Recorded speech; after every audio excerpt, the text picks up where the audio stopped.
Welcome back to Season 3 of the podcast. I'm your host, Amanda Blackwood. As many of you know, I wrote my autobiography as a survivor of human trafficking called Custom Justice, but if you didn't know, you do now. Keeping in line with that, this entire season has been focused on interviewing people who did or plan to write about their own experiences as trauma survivors and how they overcame their past. If that sounds like you, reach out. We can talk about having you on the show, too. As much as we all hate commercials, they are a necessary evil these days. This is what keeps the show on the air. You can also show support by purchasing one of my mini books or donating through PayPal. You can find the links to either option in the podcast description. As always, a portion of the proceeds do go to local organizations that help fight human trafficking.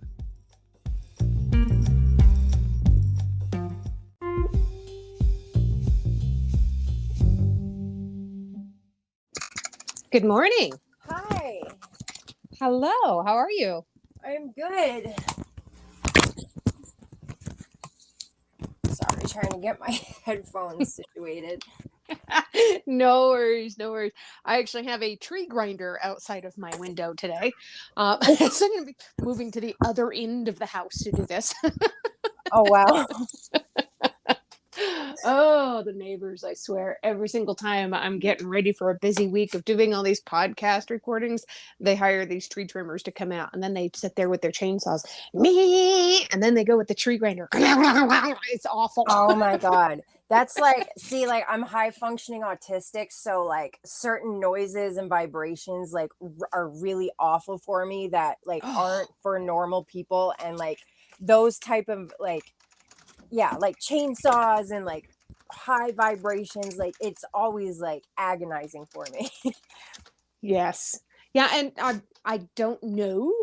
I've never been diagnosed, but I think there's a lot of things about me that have been recognized as being on the spectrum by a good friend of mine who actually that's what she does. Daughter. So I don't know, but there are certain things where it just bugs me. It's just stop, just go away. My poor husband, he has to deal with so much for me. Well, women are like always wrongly diagnosed. Like I was diagnosed with bipolar disorder, and then some brilliant woman was finally like, you don't actually fit the DSM like guidelines for bipolar. Like you don't stay awake and manic for 5 days at a time. So I just don't see where you got this diagnosis. And it was very like a misogynistic, like that type of feel. Like when you read the rest of it, like instead of, you know, like when he talked about my relationships, the only two relationships I've been in were abusive. And then he basically said I get bored in them. It's like, no, I finally stood up to these men and left. And you're saying you're giving me a diagnosis where I just get bored. No, like this is wrong. Yeah. Oh my gosh. Oh, these people are idiots. They just don't know what they're doing sometimes. Yeah. Well, I'm happy to meet you. Yes, I'm really happy to meet you too. Yeah, I'm excited I get to have you on my podcast. This is kind of an honor for me. You're kind of amazing. Oh, thank you. I'm excited. So when we get started, it sounds like the tree grinder left. Oh, thank you. When we get started, before I jump into doing the introduction and stuff, I usually give like 5 seconds of silence so I can visually see where to cut the audio. Because I don't do a whole lot of audio editing. I like it when people like really associate with the person that I'm interviewing, and not having the audio cut in a million places really helps with that. Right. Yeah. They hear you as a real human that way. You're not perfect. None of us are perfect. Oh God. So no. if we say and well and like, if we say that, that's a normal thing. Right. Yeah. Right. Yeah. I've been like trying to work on that too, like coming on podcasts and doing interviews, but like I'm just proud of myself in general for like having the courage to do this and come out of my shell. So oh yeah, it was like a long road for me. I bet it was. You've had a crazy story. When we're done with it, when we say our goodbyes and everything at the end of the episode, if you want to, you're welcome to stick around, especially if you have any questions or anything for me, or you want to touch base on anything. I always stick around for an extra few seconds just in case somebody wants to chat a little bit longer. Definitely. But if you don't feel like you need to ask any questions, or you feel like we're good, you're welcome to hang up too, and I won't take it personally. Okay. All right, Elizabeth, how do you say your last name? Mikotowicz. Mikotowicz. Okay, perfect. Thank you. Are you ready? Yep. Okay, I'm going to count to 5 in my head, and we'll get started. Ladies and gentlemen, welcome back to the podcast. I have an incredible young lady on with me today. Her name is Elizabeth Mikotowicz, and she has quite the story. She was adopted from birth, and as so many of us trauma survivors know, there's always some kind of trauma that comes with adoption. There's a lot of different ways that this can manifest in its life, but a lot of times it can lead to other forms of trauma in life. Elizabeth's no stranger to that. She got involved in some pretty horrible relationships, and everything kind of had a domino effect. But I'm going to have her tell you about it because she's far better at that than I am. Elizabeth, welcome to the show. Thank you for having me. It's good to be here. I'm really excited to be able to get to know you today and chat with you. When we first connected through Podmatch, I was just blown away by your story, and I'm just excited. I'm very excited. I think people are going to really get a lot out of your story too. I hope so. So, where were you originally born? Where did you grow up? So I was born in Quincy, Illinois, and I got adopted at 2 weeks old to a couple from Brooklyn, New York. And my dad taught in Harlem, and my mom did a lot of editing work. And then he got a job up at University of Maine. So we moved up to Bangor, Maine when I was, or the Bangor area when I was like 2. And I pretty much grew up there, and they were really great people. They did their best, and were very loving and very supportive with everything that had gone on in my life. But even it doesn't matter, like you could have the perfect family, but adoption comes with trauma, and when I met my biological family, that was very intense, and it was very, traumatic in some ways. And it just, there's no getting around that. And, adopted parents just need to realize that, even if you're taken at birth and it wasn't like something you remember, it was still a trauma. And, you pass trauma down in your DNA. It's been proven. And there was a lot of domestic violence in my biological family, and even though I wasn't raised in that, I ended up in a domestic violence situation. And when he put me in the hospital, he gave me a really bad head injury, and my skull was showing. They had to sew the muscle back, then they had to sew the skin back. I couldn't move my eyebrow for like a year. And they told me I was going to have to get plastic surgery to fix it. But, that wasn't the worst of it. I started getting seizures, and they prescribed me opioids. And when I tried to refuse, because I found out I was pregnant with my son, they said that it could result in a call to Child Protective Services for, refusing medical care. And they said, don't worry, you're on too small of a dose to get addicted. Well, now 15 years later, after the opioid epidemic and, hundreds of thousands of people dead, we know better now. And this was just big pharma pushing their products to make money off of the suffering of the American people. And, millennials, my generation, I was born in 1986. Half the people that were born in 1986 are dead now. Yes. They have killed our entire generation. We trusted our doctors when we had ADHD issues, when we had anxiety issues, and we got, pumped full of opioids, amphetamines and anti-anxiety medications, and we all became addicts. And then they demonized us for it and locked us up. And now the prison system's profiting off of it. And, children are in foster homes, and the foster system's making money that way. And it's just this one big money pit of, profiting off of the suffering of the American people. And I eventually went to Spruce Run, the battered women's shelter, and they turned me away with 2 beds open. They said my situation was too severe and my injuries were too extensive, and it put the other women in the shelter in danger. The girl that got a bed, the guy didn't even hit her. He kicked her car, and that's domestic violence. Absolutely. Destroying your property and intimidation, that's all domestic violence. But in compared to my situation, where if I hadn't gone to the hospital, I'd be dead from this man. And they just didn't want to deal with my situation, and that's a big problem with victim-based shelters. Like a friend of mine tried to get into the human trafficking shelter, and they wouldn't take her because she wouldn't snitch her pimp out. And it's like, you want these girls to risk their lives and testify against these criminals and human traffickers who know where their family is, who took all of their IDs and their money and controlled everything about their life and separated them from their family.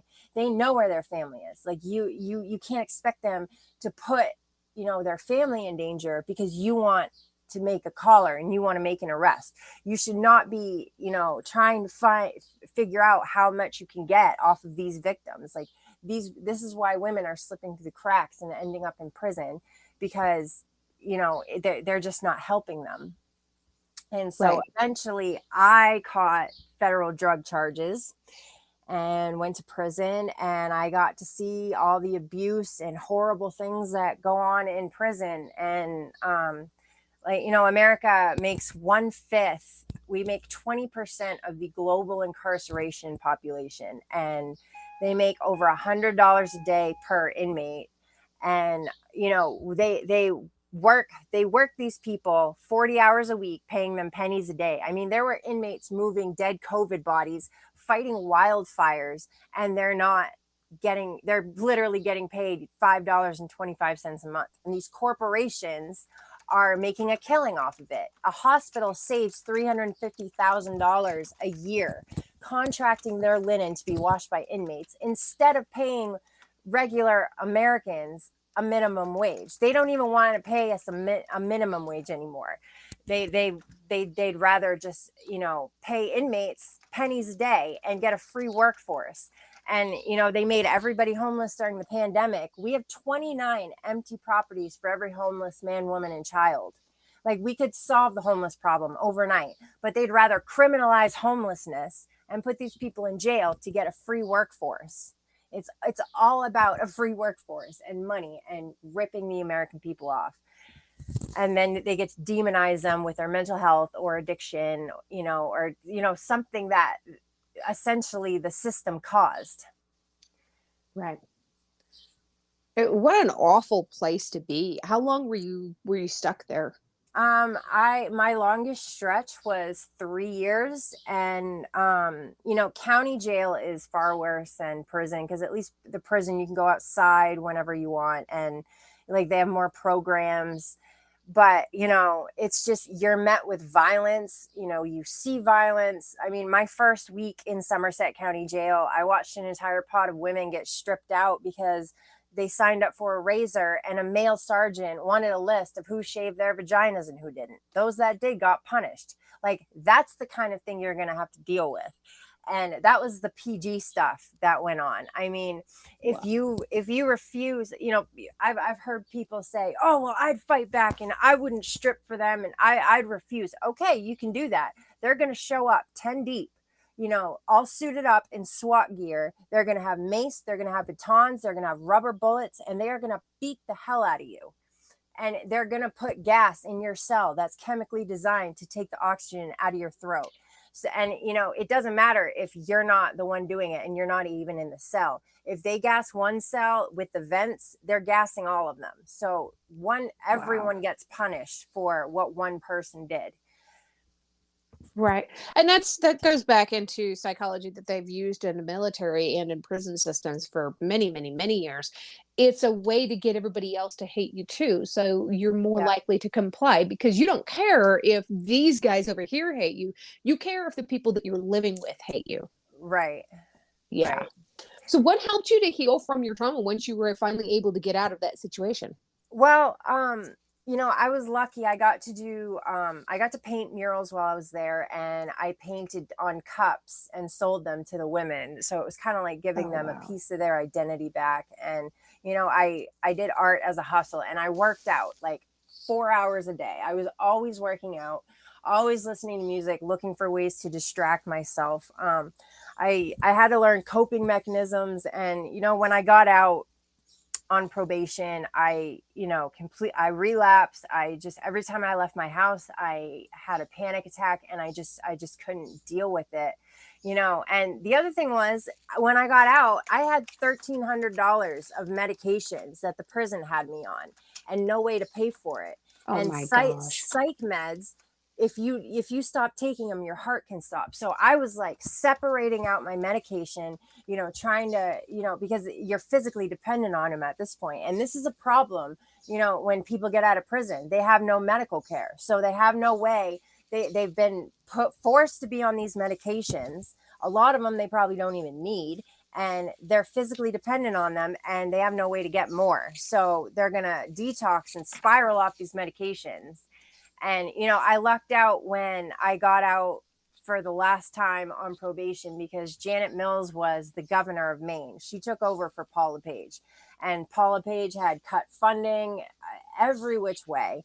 And she gave medical care back to the people. So I was able to continue trauma counseling and, get MAT treatment when I needed it. And, just do in-depth trauma therapy. And that was like really kind of a game changer for me, being able to get my medications and not have to worry about paying for them, and figuring all that out. So, Wow. I mean, it really was a change of policy that, I don't know where I'd be if I had to, self-medicate and not be able to have access to, counseling and therapy and all that stuff. Right. And you did mention also in our correspondence that a friend of yours created a nonprofit and wrote her own trauma course. Can you tell us a little bit about that? Yes. So my friend Clover, she's just amazing. She created a ministry called A Beautiful Hearts Ministry, and it's a nonprofit organization. She has started sober houses for women. She has helped so many people since her release. She did 15 years and then gets out, and she's working with probation officers and helping people get better deals and better sentences, and helping them find housing and getting them to rehab, getting them jobs. Like, she has just done so much, when it comes to women who have been affected by the prison system. And she created this course called She Writes Her Trauma. And it was just a course about, she came up with these activities and, writing prompts, and just the community of women. It was really uplifting and really inspiring. And I don't think I would have come out of my shell if I hadn't been a part of her programs. She's in New York. So I recommend everybody, look her up. If you guys want to donate money, it would be to a really good cause. And she helps get, people off the street, and she's just done so much.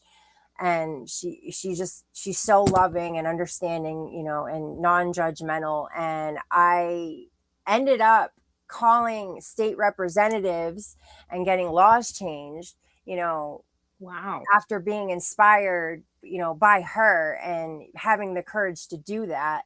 There was a cop in Maine who was giving drugs for sexual favors, and he was doing it with this mother, and he gave the drugs to her daughter at school, and they got in trouble. They got drug charges. But I called the DA up, and I'm like, why did you not charge him with a sex crime? Like, he's extorting her addiction.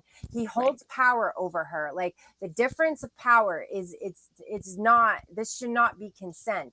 And he said, well, the way the law is written, it is consent, but you should write to state representatives and, make this a case, because correctional officers and inmates cannot, there's no such thing as a consensual, relationship when it comes to intimacy, because of the power structure. Like, Right. you have to do what you're told.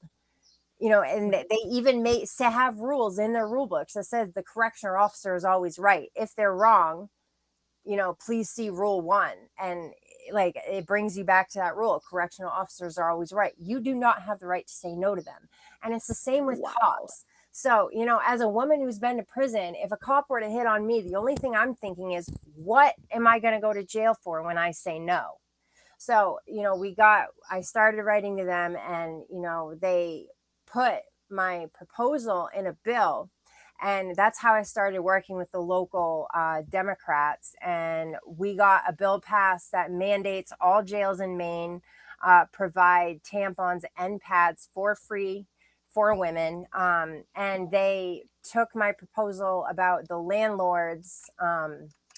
It was the Tenant Bill of Rights, and we had landlords charging these outrageous application fees, and they were getting like 3 times the rent and not renting the apartment. So it was causing a huge housing crisis. Like, if you're getting 10 people paying an application fee in a week, that you're going to get triple the rent when you're charging $200 or $100 for an application fee. And it was just a scam where they were just ripping the people off and, causing a housing crisis. So they passed that to where you can only have an application fee if a lease is signed. So yeah, I was really surprised. Like, I never thought state representatives and political people would actually like listen to me and take my words and put them into a law, in a bill. Right. But I managed to pull that off. So. Well, and speaking of law, I only recently found out that my podcast, as of right now, is required listening for some students in law school in Washington State. So shout out to those guys. That's amazing. This is why I do what I do. I want people like you to be able to have a voice and to let other people know that no matter where it is that you've been, no matter what somebody else may have done to you, you can still make a difference. And that's exactly what you're doing. And I hope you're really proud of yourself. You are doing incredible things. So this is my bill that I want, that needs to be passed across the board, like across the nation. So in prison, there's something called PREA, and that stands for Prison Rape Elimination Act.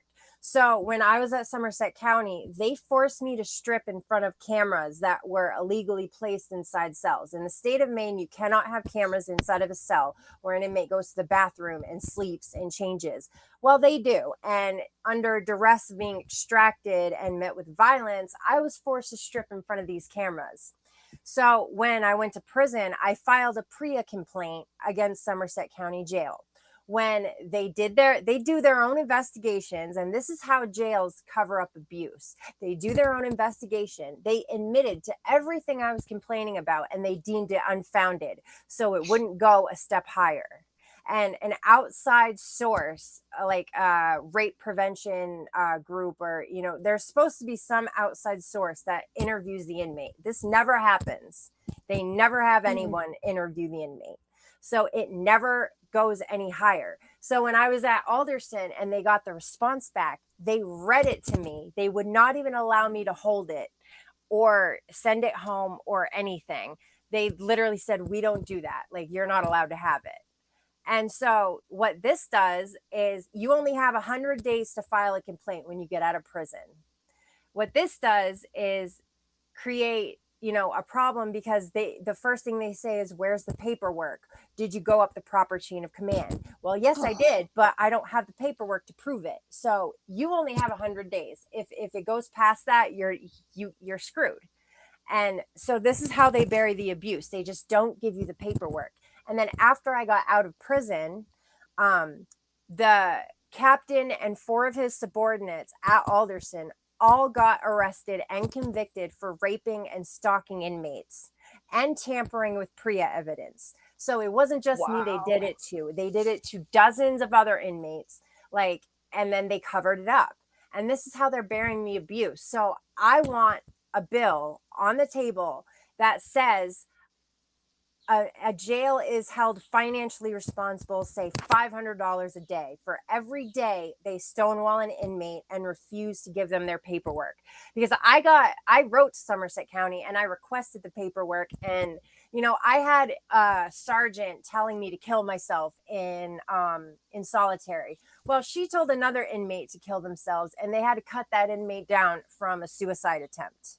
And Oh, this woman's still working there. She's still getting her pension. She's still getting all her benefits. And there was an 18-year-old girl who got charged for gassing her boyfriend up and getting him to commit suicide. If an 18-year-old girl who's sick in the head can get charged, then an officer of the law should be getting charged as well. And they wouldn't give me any of my paperwork, any of the grievances, any of the requests. She used to write horrible stuff, like she couldn't wait for me to get out and overdose, so I'd stop wasting taxpayers' money. Like, this is the abuse that people get, and when they have mental health issues and they're put in solitary, and that's not even the violence. That's just the vicious mental, bully stuff that they do. And so we need a law on the table that holds these jails accountable for when they don't give inmates their paperwork. And they told me to subpoena it, to have a lawyer and subpoena it. Well, I got a lawyer, but you can't subpoena anything without an open case, and you can't open a case without the paperwork. So they know this. They know about this loophole, and they just get away with horrible, horrible things. And I love what Paris Hilton is doing. She's going after, boarding schools and institutions. All institutions need to be held accountable. They put the institution over people and their lives, and it's just absolutely, disgusting. It's not what America should stand for. We have juvenile facilities that are abusing children, and judges are getting, bonuses for sending the kids there. And it's, I met a juvenile from Long Creek, and they brought her to be housed with us at Cumberland County. And she had stabbed one of the guards because she had been repeatedly sexually assaulted. And she finally snapped, couldn't take it anymore. Well, these were the high-ranking officers and, staff that was doing this. And it was a lot of kids with the same story. So they brought her with us. They told her she was going back. And she flipped out, ended up going to solitary, and she slit her own throat that night. That was better than going back to, this juvenile place. And, these kids all across the country are, just getting thrown into institutions. That's what these, armed guards in schools, that were supposed to stop school shootings, that's all they achieved, is sending a bunch of Black and brown kids to juvenile detention centers for, petty things. That's the only thing, they accomplished. So we really need to, start investing in schools again. And, they do their like 7th grade reading test to figure out how many jail beds they're going to need in the future. wow. And it's no surprise to me that, over the pandemic, all these facilities, all these jail facilities across America were taking PPP loans and expanding their beds and adding more wings on so they can get more money. And now they're criminalizing homelessness. This is all about a free workforce. Wow. I understand that you were able to write your book. Was that because of your friend's program? So I'm in the editing process of my book. It's called No Justice, Just Us. And yes, I worked on, I was going through like a writer's block dry spell when I started that course, She Writes Her Trauma. And it was because it's traumatic. I was having such a hard time, like just sitting down and focusing and, just, writing about it. So yeah, that really got me back on track, and I managed to finish the first draft. So I'm still in the editing phases. Like I will get it published. It's just been a long, journey, and trying to, juggle everything, especially with my clothing brand too. That's being sold in stores now. So I went from painting murals as a federal inmate to having an environmentally friendly feminine clothing brand, and all the designs are my original paintings, and it comes in plus sizes. Like I'm so happy. I was so happy when La Galeries announced that, they were doing plus sizes, because I want women from all walks of life, all backgrounds, all health issues, all sizes to be able to wear this brand. That is And, awesome. and when the thing that I love so much about Le Galeries, when I ordered a small and it was too big. And I'm very skinny now, but I remember being in like 6th grade or middle school and gaining a little bit of weight, and my normal size, what like should have fit, didn't fit, and they shove skinny down our throats, and it caused a lot of body dysmorphia. So this is like very properly sized, and it's not going to make people feel bad about whether or not they gained a little bit of weight, or it's very, I don't know, it's very accommodating for body dysmorphia and self-esteem issues, which and it just, everything fits very nicely and falls nicely. Like I have yet to see anyone that like doesn't look right in it. Like it's just very nicely fitted for all women. That is very cool. I'd love. Where do people go if they want to see this? So it's on my website, Le Galeries. Okay, you have to put in http://www.legaleries.com/en/Elizabeth.Makatowicz. And I'm also on Instagram. My handle is EPM_art_1111. And it's the same on TikTok. And I'm doing a series on TikTok about the violence against women that I witnessed in prison. Very cool. And also with, since we have another service woman that was murdered at Fort Hood, I feel like I should mention that I was in prison with all of the military women that got thrown away because they stood up to their rapist. And, this military rape culture that has, spread across the board, like really needs to be addressed. I mean, and then a lot of these men, the military breeds predators. And then a lot of these men, after they've, assaulted women in the military, they'll come work at the jails and assault the female inmates, because that we're considered trash women that have been thrown away by society, so it's okay to do that to us. And it's just they expect these women in the military to be able to defend themselves. And I've seen videos of women in the military say their superiors told them, "Oh, well, you have a gun. You should be able to stop a man from sexually assaulting you."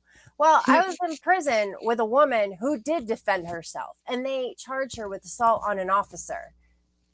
So, wow. Like, you're not, like, try again, like, next, because, like, this is not okay. And, I've had several female veterans on my podcast that have talked about being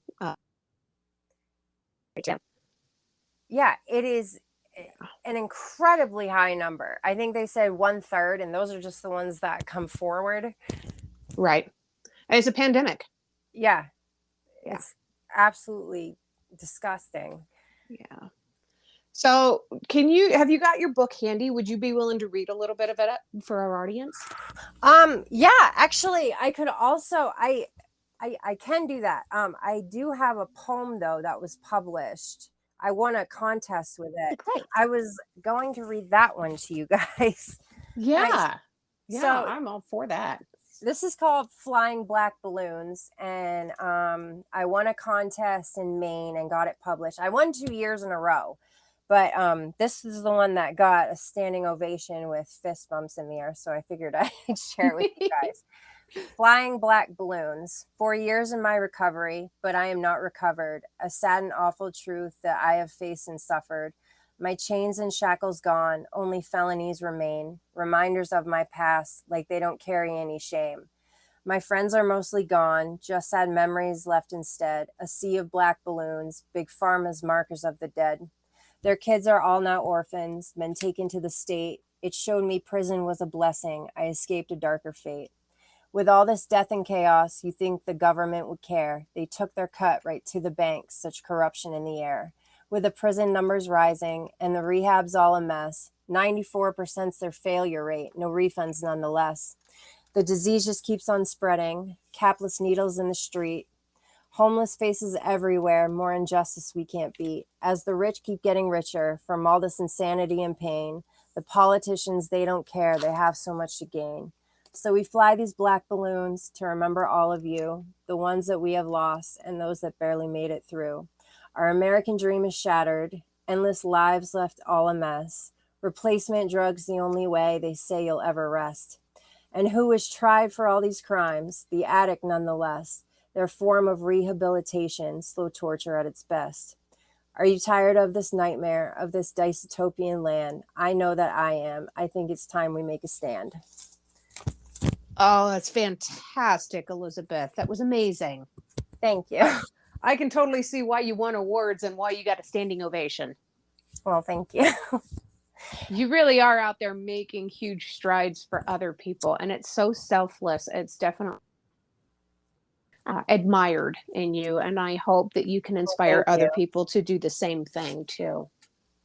I hope so. Yeah. That one line in 94%'s their failure rate, no refunds nonetheless. These rehabs in America, they'll charge $30,000. And for instance, a friend of mine, his nephew got kicked out of rehab for drinking a cup of coffee in the wrong part of the building.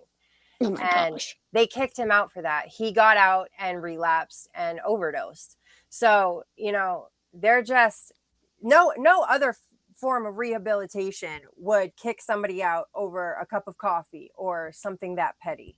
Right. They're doing it because they just fill that slot and get another $30,000. And rehabs have these super long waiting lists. There's always somebody trying to get into rehab, and so you're crushing addicts. Their families are turning, giving up on them because of this kind of thing. They're dying.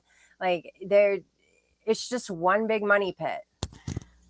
Yeah, absolutely. I've known a few people that have gone through rehab clinics, and they have seen face to face that failure rate.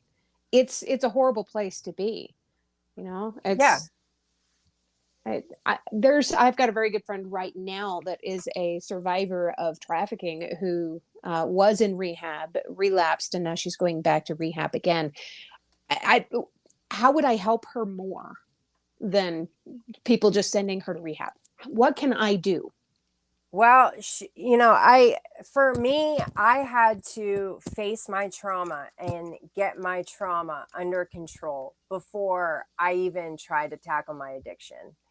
And you have to learn how to rewire your brain and feel safe again. For me, feeling safe was agonizing for me because it was like waiting for the other shoe to drop and waiting for something to happen. So honestly, being in the midst of chaos felt safe, felt more normal and better to me than just sitting there calm and waiting for something to pop off.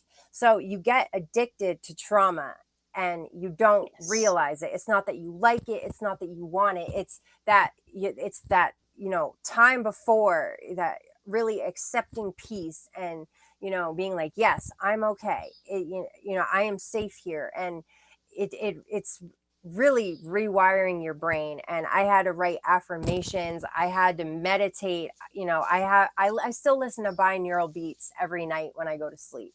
And I had to get away from my old friends. I couldn't go hang out with people that I used to hang out with. I couldn't, people, places, and things. That's what's going to trigger you. So if you're going to places where you got high or, that were traumatic for you, and it sucks so much because people will always be like, oh, talk about it, you'll feel better. Well, your brain doesn't know the difference between a traumatic memory and what's actually happening. So by talking about it, you're actually re-traumatizing your brain. Yes. And the best thing to do is learn to distract yourself and find ways of, yeah, find ways of coping and distracting yourself. Like I got into Zentangle art in jail. It's kind of like this meditative doodle art, and anybody can do it. You can look up designs online. I'm actually creating a coloring book, an adult Zentangle coloring book for trauma, and I'm going to include what I learned about trauma and different activities that I created, because yeah, it's trauma is one of the hardest things to overcome your addiction, and it fuels it, because every time you get triggered, your brain pulls up the drug card, and it says you need to do this in order for you to stop feeling this way, like you're gonna die without it. Like your brain literally works against you, as addicts. And it's once you like understand that and you know what you're dealing with, it's a little bit easier to navigate. So yeah, it's hard. I mean, definitely just be there and, support her. Yeah. I love her to pieces. I would do anything for her, but I need to make sure that what I'm doing is what's right for her. Right. And not enabling, Right. her to, be destructive. Yeah. I don't Yeah. ever want to be known as an enabler. That's not who I am. I've overcome a lot of stuff myself. The last thing I want to do is help somebody else to remain in that state of their life. Right. That was something I had to overcome, because I kept trying to, help people and pull them out. And, it was causing me to get sucked back into things. And so, I had to, first and foremost, protect myself. And, once people proved that they were sober and doing the right thing, like I would go hang out with them again. But, I really had to put up boundaries and, learn to protect myself, and, not just have this codependence where like I would just continue to empty my cup, Right. for others, when it was, causing me, to backslide. Right. You don't need to do that. You've got to be able to take care of yourself, because it's kind of like the old analogy of when you're on an airplane and those oxygen masks drop, you have to take care of yourself before you can take care of somebody else. Right. Yeah. Yeah. And it sounds selfish, but it's really not, because unless you're taking care of yourself, you're not going to be in a position to take care of anybody else. Exactly. And the other thing, I had to really look my trauma in the face and just, have compassion and empathy for myself and be like, yeah, this really sucked. This was really that bad, because nobody would gaslight and myself more than me. My favorite line to tell myself was, I've been through worse. I've been through worse. I've got this. Like, this is just going to make me tougher. And it made me tougher. It made me cold. It, made me not have empathy anymore, for myself or anyone else. And it's like, I had to fight to get that back. And, it was like I built this dam, and it's like I just kept anytime it sprung a leak, I would just, slather rage and anger and, all those negative, toxic, tough emotions on top of it. And, to like break that dam down, it was very overwhelming. It was, I felt like my brain was, splitting in half at times, going through that. Right. Wow. Well, there's always one last question that I ask my guests before I let them go. If you've ever listened to my podcast, you probably know exactly what to expect. But that one question of mine is my favorite. It is, what is one thing that you love about yourself, not related to your physical appearance? I love my ability to bounce back. And I love my artistic ability as well. And, people tell me that I should get over stuff and that I just need to let things go. And I'm glad I didn't listen to them, because now I'm changing things so other people don't have to go through them. That's amazing. I'm really happy that I got a chance to meet you. I just think you're an incredible human being, and the Oh, world needs thank more you. people like you. Well, thank you. I enjoyed chatting with you as well. Elizabeth, when your book comes out, please let me know. I'll have you back on the show and we'll talk about it again. I would love to come back. Okay. All right. Thank you. You are amazing. You are Oh, amazing. you are too. That's awesome. I'm so glad your show is mandated by law kids or Yeah. lawyers and training, whatever. I couldn't believe it myself. So my other podcast is getting picked up on an Australian radio station that broadcasts across the entire country of Australia. Both of my podcasts are now listed on a baby boomers website for people who are of that age who are looking to finally overcome their own traumas. That's amazing.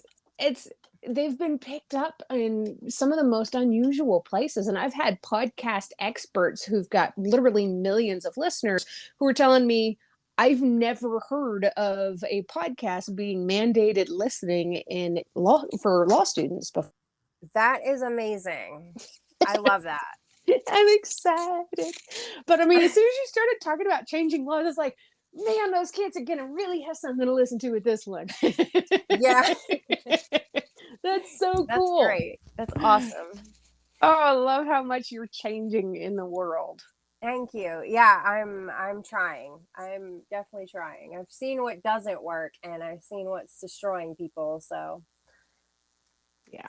You've seen the hard side of it. Can you post my clothing website like when on the podcast? Yes, absolutely. That's going Yes. into the podcast description. That's awesome. But I'm also going to include it on my social media posts and stuff. So I post this on Facebook, on my personal account, my business account, my personal TikTok, my business TikTok. I post it on LinkedIn,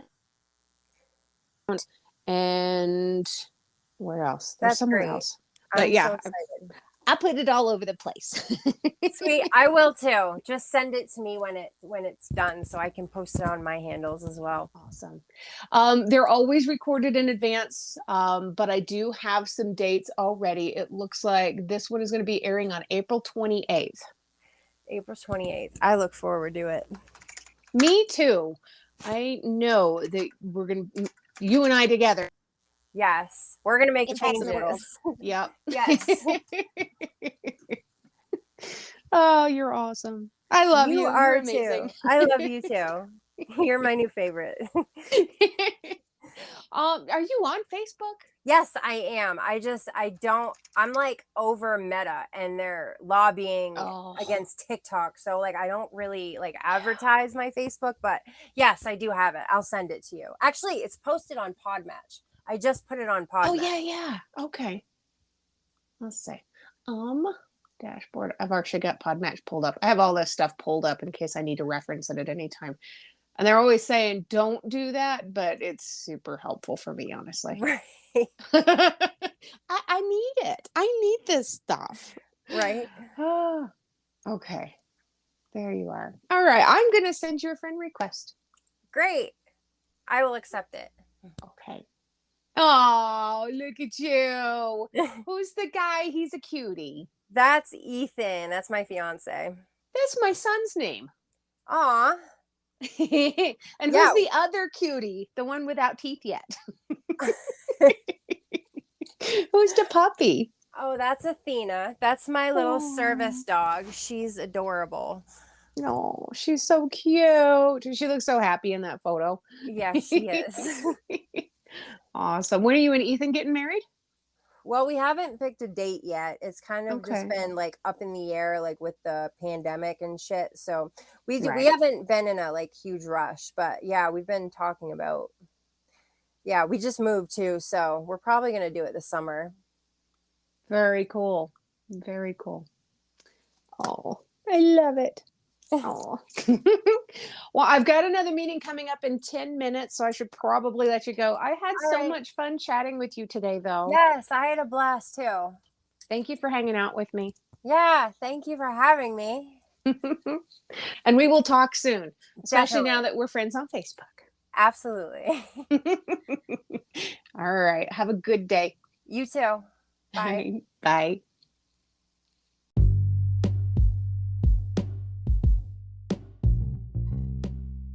Welcome back to Season 3 of the podcast. I'm your host, Amanda Blackwood.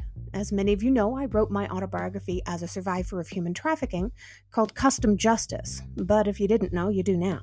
Keeping in line with that, this entire season has been focused on interviewing people who did or plan to write about their own experiences as trauma survivors and how they overcame their past. If that sounds like you, reach out. We can talk about having you on the show, too. As much as we all hate commercials, they are a necessary evil these days. This is what keeps the show on the air. You can also show support by purchasing one of my mini books or donating through PayPal. You can find the links to either option in the podcast description. As always, a portion of the proceeds do go to local organizations that help fight human trafficking.